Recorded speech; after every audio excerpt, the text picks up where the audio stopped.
सरकार के 1 साल खत्म होने के बाद शासन अग्निपथ पर सरकार कहां खड़ी है, विपक्ष कितने दमदार तरीके से अपनी बातों को रख रहा है, इन्हीं सभी मुद्दों पर हम चर्चा कर रहे हैं। आपने देश के रक्षा मंत्री को सुना, आपने सुना नितिन गडकरी जी को। इन सब के बीच अब मौका हम विपक्ष को दे रहे हैं। तो आइए सीधे रुख करते हैं। हमारे साथ जुड़ रहे हैं अधीर रंजन चौधरी, जो कि न सिर्फ नेता विपक्ष है लोकसभा में, बल्कि कांग्रेस पार्टी की तरफ से हर मुद्दे पर बयान के लिए हर कोई इन्हीं की तरफ देखता है। तो मैं पहला सवाल अधीर रंजन चौधरी जी आपसे पूछ रही हूं एजेंडा आज तक में, और वो सवाल ये है कि सोनिया गांधी की प्रधानमंत्री को चिट्ठी पर चिट्ठी, सबसे पहले चिट्ठी 26 मार्च को, जब उन्होंने प्रशंसा भी की थी लॉकडाउन की 21 दिन की, लेकिन साथ ही कहा था कि आप अर्थव्यवस्था का क्या करेंगे। 8 मई को भी कहा कि राजनीतिक लाभ लेने की कोशिश में फिराक में सरकार है। इससे पहले 13 अप्रैल को भी चिट्ठी लिखी थी और वो कह रही है सीधे लोगों के खाते में पैसा दे। मैं आपसे पूछना चाहती हूं कि कोरोना काल में कांग्रेस पार्टी की लॉकडाउन नीति क्या है, क्या मानते हैं आप, कहां पर चूकी सरकार और क्या होनी चाहिए थी नीति? अधीर जी। सबसे बड़ी बात है कि कोरोना की कहरम से देश को बचाने के लिए कांग्रेस पार्टी शुरू के दिन से ये सरकार को मदद करने में तैयार बैठे हैं। हम बार बार आग्रह किया था प्रधानमंत्री जी को कि जरूरत पड़े तो आप हमसे विचार कर सकते हैं, मैं आपको मदद करने के लिए तैयार है, क्योंकि ये देश की समस्या है। सारे देश अभी कोरोना संकट की चपेट में आ गए हैं। इसमें राजनीति करने का दिलचस्पी कम से कम कांग्रेस पार्टी कभी नहीं दिखाया। देखिए, जो कोरोना संक्रमण हिंदुस्तान में आने का बहुत पहले हमारे नेता राहुल गांधी जी 12 फरवरी को सरकार को सचेत किया था कि आप तैयार हो जाओ, कोरोना संकट से हमें जूझना चाहिए। तो ये क्या सरकार की कोई खिलाफत है?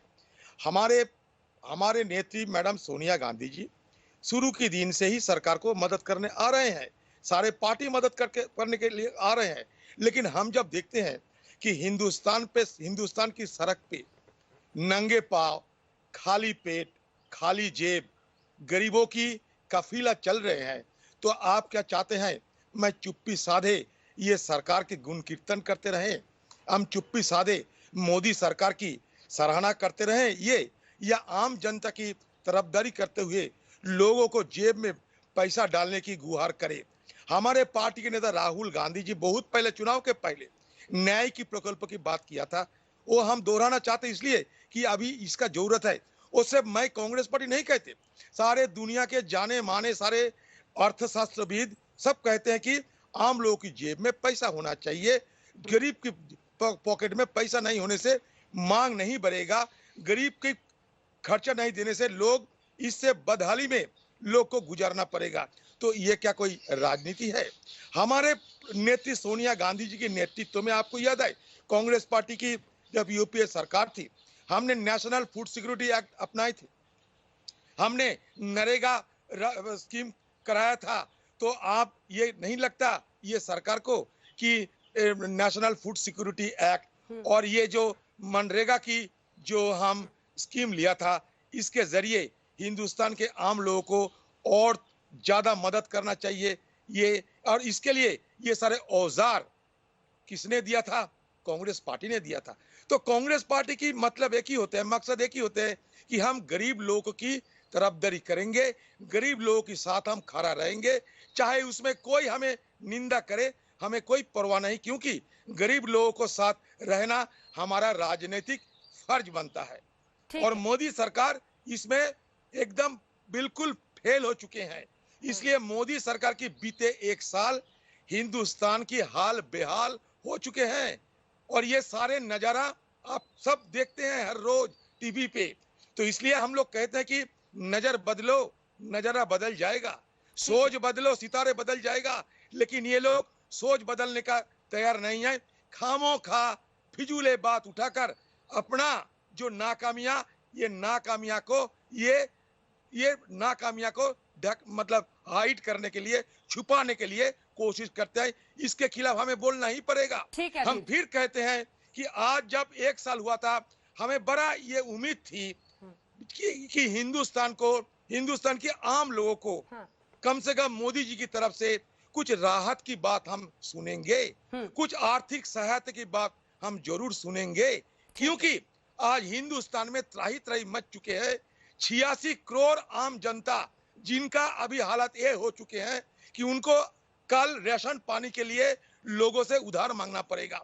50 करोड़ हिंदुस्तान के लोग हैं जिनका जेब में कोई रिजर्व पैसा नहीं है, और दूसरा 50 करोड़ ऐसा लोग हैं हिंदुस्तान में जिनको पैसा खर्च होने की कगार में पहुंच गए हैं। लगभग 100 करोड़ लोग हिंदुस्तान में आज ऐसी हालत में गुजर रहे हैं जिनको अभी इसी वक्त जेब में पैसा देने का जरूरत है। वही गुहार लगाते हैं मैडम सोनिया गांधी, राहुल गांधी, उनके साथ साथ हमारे पार्टी। लॉकडाउन पर आपकी क्या नीति है, इसका जवाब नहीं मिला। लॉकडाउन पर आपकी नीति क्या है सर? फेल रहा। लॉकडाउन पे हमारा नीति ये था, बार बार हम कहे थे, सदन के अंदर कहा था, सदन के बाहर कहा था कि लॉकडाउन बहुत पहले से हिंदुस्तान में चालू होना चाहिए था। 30 जनवरी को हिंदुस्तान में पहली बार कोरोना की संक्रमण की खबर मिली। उसके तुरंत बाद अगर इंटरनेशनल जो एयर सर्विस था, हाँ। हवाई अड्डे में अंतर्जातिक विमान उड़ान अगर बंद किया जाता था, हिंदुस्तान में कोरोना की इस कगार में हम नहीं पहुंचते। ठीक है, आप कह रहे हैं लॉकडाउन पहले लगाना चाहिए था और अंतर्राष्ट्रीय और अंतरराज्य विमान को पहले रोकना चाहिए था, देर कर दी पहले प्रधानमंत्री एकदम ने। फरवरी के पहले दिन अगर रोक देते तो आज हम इस हालत में नहीं गुजारते। लेकिन ये सरकार क्या किया, जनवरी चले गए, फरवरी चले गए, मार्च में मध्य प्रदेश की सरकार को गिराने की काम था। उसके बाद 24 मार्च को ये सरकार को याद आया, जब सारे उनका काम खत्म हो गया, कि अभी लॉकडाउन लगा दो। और अफरा तफरी में ये लॉकडाउन घोषित हुआ था। सिर्फ 4 घंटे की मोहलत दिया गया था हिंदुस्तान के आम लोगों को, और इसके लिए हम सबको भुगतने पड़ रहे हैं। आज लाखों करोड़ों की तादाद में लोगों को आज जिस बेरहमी से हमें रास्ते पे नंगे पाए खाली पेट छोड़ दिया, ये देख के सारे दुनिया में हमारा सर झुक रहे हैं। देखिए, अफ्रीका भी गरीब देश है, लेकिन अफ्रीका में भी एक मिनट मैडम, अफ्रीका गरीब देश है, लेकिन अफ्रीका में भी इस तरीके की नजर हमें देखने को नहीं मिला। एक बार अफ्रीका हमारा गरीब आप कह रहे हैं सर कि फरवरी के महीने में ही लॉकडाउन घोषित कर देना चाहिए था प्रधानमंत्री को, क्योंकि 30 जनवरी को पहला मामला आया था, सरकार ने देरी कर दी। कम से कम अंतर्राष्ट्रीय हवाई अड्डे अगर बंद कर देते, हाँ। तो ये नौबत नहीं आते। ये मैं नहीं कहते, बड़ा हेल्थ स्पेशलिस्ट कहते हैं। हमें रुक के सारे देख के महाराष्ट्र मध्य प्रदेश सरकार को गिराने के लिए हमें वक्त चाहिए था। जब वो जो हमारा सिंगर कपूर जी, जब उनको कोरोना मिला, और साथ साथ जब बीजेपी वाले कुछ नेता नेत्री को कोरोना संक्रमण को भयभीत महसूस हुआ, उसी वक्त उपरांत तुरंत हिंदुस्तान में लॉकडाउन चालू हो गए। वो भी 4 घंटे के सिर्फ मोहलत दिया था। और प्रधानमंत्री जी खुद कहते, महाभारत जीतने के लिए 18 दिन की समय लगी और कोरोना जीतने के लिए मुझे 21 दिन समय चाहिए। हम सारे समय दे चुके हैं। प्रधानमंत्री जी से हमारे बहुत उम्मीद था कि कम से कम 1 साल होने का बाद, गुजरने का बाद, प्रधानमंत्री कम से कम ये स्वीकारे कि उनकी गलती से हिंदुस्तान में आज ये भूखा मिचिल, ये ट्रेन जब चलते हैं, श्रमिक स्पेशल ट्रेन, लगता है कि डेथ पार्लर बन गए हैं। ये कम से कम हमें देखने को नहीं होता। इसलिए अगर प्रधानमंत्री बड़े दिल के आदमी होते, दरिया दिली होते, तो कम से कम इस गफलत, इस गलती के लिए हिंदुस्तान की आम लोगों से कम माफी मांगते। माफी मांगने से लोग छोटा नहीं होते, माफी मांगने से लोग और बड़ा हो जाते हैं। ये तो अनंत सच आप बोल रहे हैं, लेकिन फरवरी के महीने में जितने फ्लाइट्स थे उन्हें रोक देना चाहिए था, और लॉकडाउन फरवरी के अंत में या मार्च के शुरू में, मतलब कितनी देरी कर दी, लगभग कितने सप्ताह की देरी कर दी सरकार ने? देखिए, ये सारे आप हेल्थ स्पेशलिस्ट को बुलाइए, सब पता चलेगा। आप कह रहे थे, आप देखिए जो बात कहे गए जी, हम सब सुनने में सारे हम सब सुने हैं। मोदी जी की जो हिदायत थे, जो हमारे आदेश थे हिंदुस्तान के लोगों के ऊपर, हिंदुस्तान के आम लोग हर अक्सर को पालन करते हुए आज इस हालत में आ पहुंचे। अब क्या देख रहे हैं हम, सारे हिंदुस्तान में भूखे नंगे लोगों की कफीले, सारे हिंदुस्तान में त्राही सारे हिंदुस्तान में त्रासदी के माहौल ये हमें देखने को मिलता है, क्योंकि ये unplanned, half baked, half boiled, नी जर्क एक रिएक्शन था। इसलिए हमें इस हालत में आज आना पड़ा। दुनिया के बहुत सारे देशों में, एक नहीं सैकड़ों देशों में ये लॉकडाउन पालन हो रहे हैं, लेकिन कहीं आपने देखा कि भूखे नंगे पांव भूखे लोगों की काफिले चल रहे हैं? स्टेशन पे एक 1.5 साल उम्र की बच्चे अपने माँ को काफन को आंचल समझकर खेल रहे हैं। ये नजर आपने देखा? सारे दुनिया की कोई भी देशों में, अफ्रीका की देश हमसे गरीब है, लेकिन हुआ भी हमें नहीं देखने को मिला। तो ये किस लिए हुआ? अगर हम सही ढंग से सलाह मशवरा करके सोची समझी तरीके से ये लॉकडाउन घोषित करता तो ये नौबत नहीं आते। लॉकडाउन पहले से हम समर्थन किए हैं, एक बार नहीं बार बार, लेकिन साथ साथ क्या क्या कदम उठाना चाहिए था, इसलिए प्रधानमंत्री नरेंद्र मोदी जी को बार बार उनका ध्यान हम आकर्षण करने का कोशिश किया। हमारा CWC मीटिंग के बाद मैडम सोनिया गांधी, राहुल गांधी, चिदम्बरम साहब, सारे पार्टी एक बार नहीं बार बार प्रधानमंत्री जी की निगाहें हमारे जो सलाह मशवरा था उसमें खींचने का पुरजोर भरसक कोशिश हम करते रहे, लेकिन कोई सुना नहीं तो हम क्या कर सकते। ठीक है, आपका कहना है प्रधानमंत्री आपकी नहीं सुनते। आपका कहना है कि लॉकडाउन प्लान तरीके से नहीं हुआ। आपका कहना है कि जनवरी के बाद फरवरी में ही जो विमान थे, कम से कम इंटरनेशनल, अंतर्राष्ट्रीय, अंतर्राज्य, उस पर सरकार को रोक लगानी चाहिए थी। अब मैं आती हूँ, आपने कहा कि हम गरीबों, ठीक है, गरीबों का फर्ज निभाते हैं, गरीबों की आवाज बनने का, लेकिन राजनीति का कर्ज का आरोप इसलिए लगता है क्योंकि प्रियंका गांधी, जिनका नाम अभी तक आपने इस इंटरव्यू में नहीं लिया है, वो 1000 फ्री बसों का प्रस्ताव रखती हैं उत्तर प्रदेश सरकार के लिए। अब सर, अगर इसमें राजनीति नहीं थी तो क्या था? महाराष्ट्र में मजदूर चलते हैं, बहुत दुखद घटना होती है जब रेलवे की पटरी पर सोते हुए उनकी इतनी भयंकर मौत हो जाती है। राजस्थान से मजदूरों को जाना था यूपी, विवेक तो इस बात में था कि राजस्थान, महाराष्ट्र को ये बसें जानी चाहिए थी। क्या ये राजनीतिक स्कोरिंग के लिए ही योगी सरकार को नहीं भेंट की गई थी? महाराष्ट्र और राजस्थान क्यों नहीं भेजी उन्होंने? अच्छा मैडम, बात यह है कि ट्रेन की पटरी पे थके हुए हमारे देश की मजदूरों जब सो रहे थे, जब नींद की गहरी में चले गए थे, तो उसके गले रेत कर ट्रेन सारे को काट दिए और ये नजारा हमें देखने को मिला। लेकिन एक नहीं है, ये नजारा सैकड़ों हमें देखने को मिल रहे हैं। तो इसका क्या दोष प्रियंका गांधी जी की है? ये रेल की पटरी किसका है? रेल की।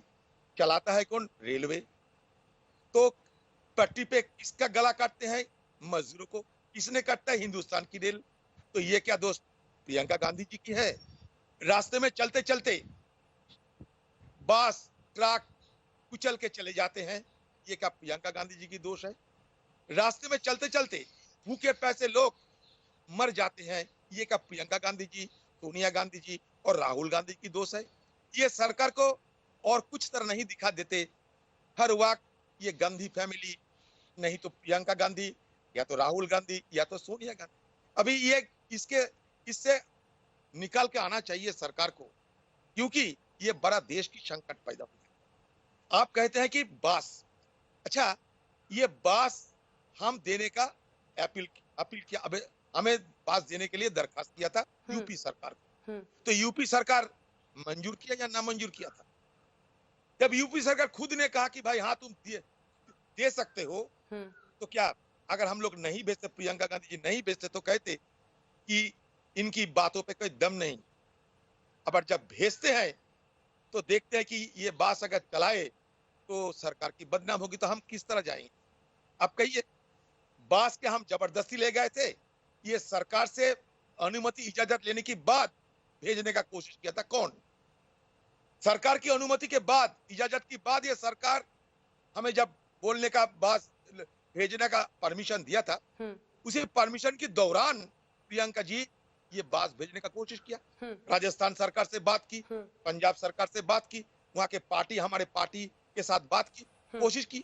और आपको यह भी कह दे कि कांग्रेस पार्टी की नेत्री सोनिया गांधी जी की आदेश पे सारे हिंदुस्तान में जहां जहां कांग्रेस पार्टी की छोटे मोटे मझले बड़े नेता है, पार्टी है, हर जगह हम ये जो हमारे प्रवासी मजदूरों को अपना अपना घर भेजने के लिए हम अपनी तरफ से पुरजोर कोशिश किया था। जितने हमारा दम है उतने दम तक कोशिश किया था। इसलिए महाराष्ट्र से भी ये बंगाल में बास आते हैं कांग्रेस पार्टी की तरफ से। अब सुन लीजिए, कर्नाटक से भी आते हैं, केरल से भी आते हैं, आंध्र प्रदेश से भी आते हैं, ये भी आप जान लीजिए। अच्छा, कांग्रेस पार्टी ने अलग से सर कितनी बसें दी हैं महाराष्ट्र सरकार को और राजस्थान सरकार, कर्नाटक सरकार, क्योंकि आपने कहा कांग्रेस की बसें वहां से भी जा रही हैं, कितनी बसें दी हैं? मैं बंगाल के एक पार्टी की एक नुमाइंदे है। मेरा ये बंगाल से बहुत सारे प्रवासी मजदूर बाहर काम करते हैं। हाँ। जहां जहां हम मदद मांगे हैं, हाँ। वो कांग्रेस से या बीजेपी से या डीएमके से, हाँ। ये शिव सैनिक से हमें ये मदद मिला है। मैं कर्नाटक से मदद मांगा था, वहां के हमारे पार्टी की प्रेसिडेंट शिव जो अभी है, वो हमें बास मुहैया कराया था। महाराष्ट्र में हमें बास मुहैया कराया था। बंगाल के लिए मैं कह सकता हूँ, सारे हिंदुस्तान में कहां से कहां कितने बास गए वो आंकड़ा मेरे पास नहीं है। ठीक है, लेकिन मैं जानते हैं कि जहां जहां हम मदद मांगे हैं, बगल वाले हमारा प्रदेश है आसाम के हमारा जो पार्टी का जो प्रेसिडेंट है, बहुत सारे बास भेजे हैं, झारखंड से भेजे हैं, उड़ीसा से भेजे हैं। कौन सा स्टेट का नाम करे, क्योंकि बंगाल के प्रवासी लोग सारे हिंदुस्तान में छाए हुए हैं, हर जगह हमें मदद मिला है। और ये मदद हमें बीजेपी पार्टी की नेता भी किए हैं। कहीं अगर खाना नहीं मिले तो मैं बीजेपी पार्टी को लोकल एमपी को मदद मांगा, उन्होंने भी मदद की है। तो ये मैं जरूर स्वीकार करता, क्योंकि ये देश की संकट है, ये कोई व्यक्तिगत संकट नहीं है, और ये देश की संकट है। इसलिए हम सबके लिए आपका नेता हैं आप लोकसभा में, लेकिन पार्टी लाइन से ऊपर उठकर आप एकजुटता की बात कर रहे हैं, ये बहुत अच्छी बात है संकट काल में। मेरा अगला प्रश्न लेकिन ये है कि राहुल गांधी ने कहा कि लॉकडाउन नीति, पहले उन्होंने कहा था कि पॉज बटन है, उसके बाद अब उन्होंने इस बार कहा कि फेल हो गई है। तो लॉकडाउन पर स्पेसिफिकली कांग्रेस पार्टी क्या मानती है? क्या ये फेल हो गई या ये राहुल जी की राय थी? नहीं, राहुल गांधी जी के संदर्भ में बात करते हैं, इस पे आपको थोड़ा ध्यान देना चाहिए। ये मुश्किल है, राहुल गांधी जी अगर कुछ भी कहे तो चारों तरफ इनको डिस्टॉर्ट करने के लिए सब लोग लग जाते हैं। राहुल गांधी जी क्या बात रखना चाहते हैं, विचार क्या है, वो क्या किस मकसद से और किस संदर्भ पे ये बात रखे हैं, ये सबको ध्यान देना चाहिए। राहुल गांधी जी का तर्क क्या था कि जब हमारे लॉकडाउन शुरू हुई तब हिंदुस्तान सारे दुनिया में हमारा रैंकिंग था 25-26। अभी क्या हो गया, अभी 9th में आ गए। अभी चीन से आगे निकल के हिंदुस्तान रैंकिंग में आ गए। राहुल गांधी जी शुरू से क्या कहते थे कि ज्यादा से ज्यादा टेस्ट कराइए, टेस्ट ज्यादा टेस्ट कराइए, रैंप अप कराइए। ये जो लॉकडाउन की पीरियड चलते हैं, इसमें राहुल गांधी जी का एक ही सवाल था, रैंप अप होना चाहिए, जल्द से जल्द ये साधन सरकार को बनाना चाहिए, क्योंकि ये बढ़ेगा।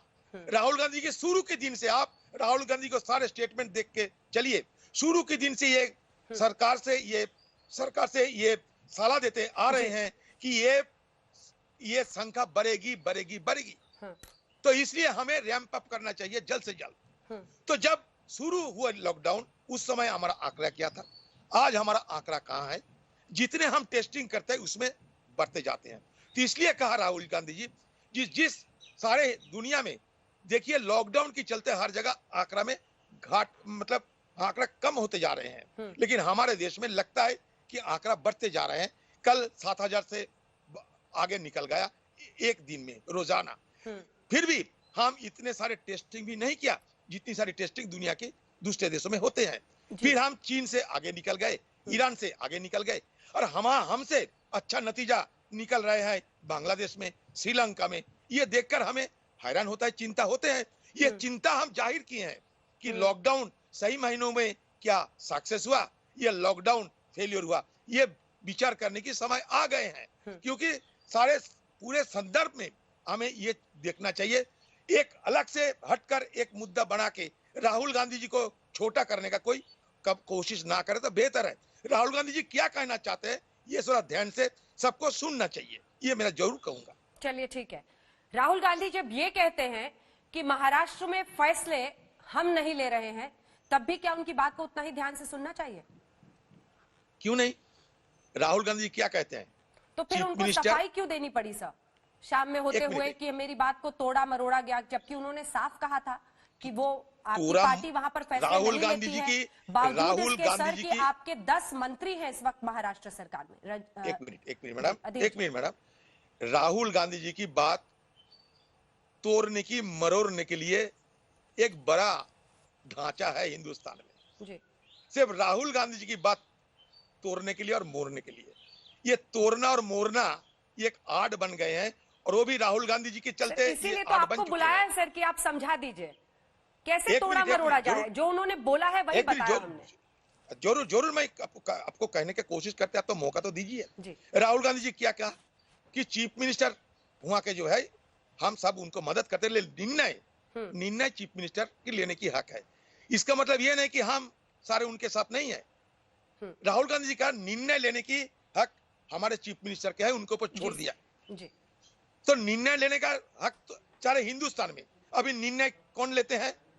प्राइम मिनिस्टर लेते हैं, अमित शाह जी लेते हैं, जी क्योंकि वो ऊपर है, वो प्राइम मिनिस्टर है। स्टेट लेवल पे कौन लेते हैं? जी चीफ मिनिस्टर। हम्म गांव लेवल पे कौन लेते हैं? जी जी पंचायत के मुखिया। ठीक। यही तो होते हैं, यही तो हमारा स्ट्रक्चर है। ठीक है सर, बहुत बहुत धन्यवाद आपका अधीर रंजन चौधरी जी हमारे साथ जुड़ने के लिए और एजेंडा आज तक में स्पष्टता से तमाम सवालों का जवाब देने के लिए।